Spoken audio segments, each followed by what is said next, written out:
When you look around Europe, what do you see? Do you recognise the continent you grew up in? Do you ever wonder why our leaders and authorities stand idly by while our countries are decimated by illegal economic migrants? Do you wonder why the mainstream media is silent when it comes to the truth of what's happening? Do you feel like you're going crazy? I have for a long time seen the realities of what's happening in Europe and decided to find out just what the hell is going on. I didn't like what I found, and you won't like it either. On November the 27th and 28th, 1995, under the Spanish presidency of the EU, the 28 member states, along with 15 other non-EU countries, founded the Barcelona Declaration. What's that, you say? You've never heard of it? Well, of course you haven't, because this single agreement is solely responsible for the destruction of Europe. So what is it? Known as the Barcelona Euro-Mediterranean Declaration of 1995, which was agreed upon by the EU, Morocco, Algeria, Tunisia, Egypt, Jordan, the Palestinian Authority, Syria, Lebanon, Turkey and Israel. This agreement, under the guise of being a trade deal, is actually an agreement to flood Europe with migrants from Islamic countries. But why would they want to do that, you say? Well, what is often the motivation for our leaders to do the things they do? Greed and self-interest, of course. In exchange for flooding Europe with Muslim migrants, they get trade deals and backhanders from the Arab world, who we know are hell-bent on turning the world Islamic and silencing anyone who dares speak out against their oppressive and hateful ideology. In exchange for these trade deals and financial backhanders, the EU has promised to offer integration into the expanded internal market of the EU and the possibility to obtain free movement of goods, services, money and people, to shut down all speech deemed to be Islamophobic, xenophobic and racist, and allow special privilege to Muslims. The declaration took effect in 2010 when boats loaded with migrants started arriving from the African continent under the guise of being refugees desperately fleeing war.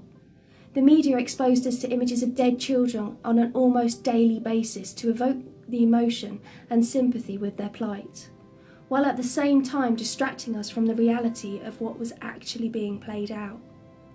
2010 was the beginning of the end for Europe, and it has been in decline ever since. Despite the media's best efforts to keep the truth of the situation under wraps with their refusal to report the realities of the crisis, thanks to social media and the internet, we are able to see daily the realities of what is happening in Europe. The abhorrent rise in sexual assaults and rapes, the thousands of cases of child abuse, the mind-boggling number of cases of FGM. And then there's the acid attacks.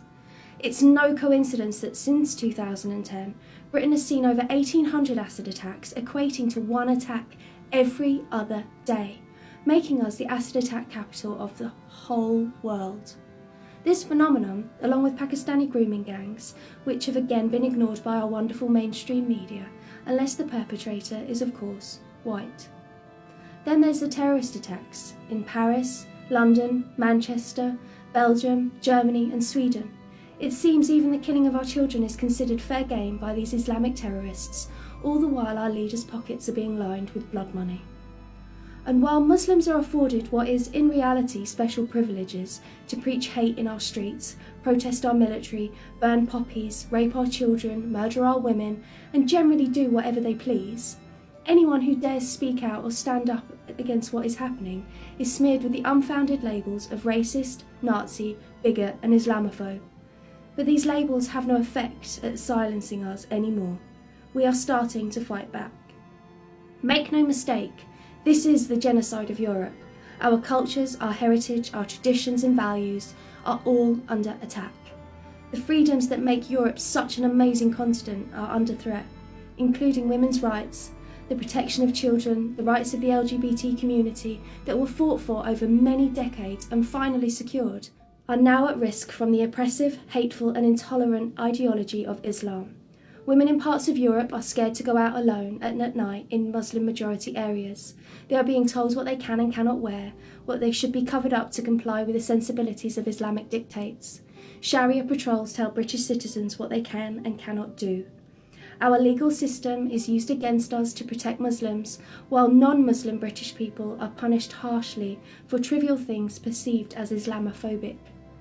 Then there's the birth rates, the multiple wives, the failure to integrate properly, and very little contribution to the country in any meaningful way. 75% of Muslim women are unemployed and will never work or contribute financially to Britain, while the costs of their housing, maternity, birth, healthcare and education for their many children is all paid for by the taxpayers. For 1400 years, Islamic domination has been the primary goal of Islam. Every country that has ever taken in Islamic migrants has changed for the worst. You only have to look at countries like Iran, Afghanistan and Syria to see how conservative Islam changes a country from free and progressive to an oppressive hellhole for anyone except Muslim males. Wahhabi and Salafi ultra-conservative forms of Islam are being imported into Britain at an alarming rate, with over 70 mosques in Britain already, and countless madrasas teaching the next generation of British Muslims about the particular kind of intolerance, hate, oppression, sexism and homophobia that's taught in Saudi Arabia. The number of women walking around in the niqab has exploded, and entire towns are now almost completely Muslim. Unless something changes, Britain will be predominantly Islamic within 2 generations. This is the reality of what's happening all across Europe. All the Eastern countries are fighting back and refusing to mass import the ideology that will never live in peace with any other culture. We know it will never peacefully coexist alongside any other culture, because history has shown us this to be the case. We must stop ignoring history and learn from it. Islam has no place in the Western world, and our leaders already know this.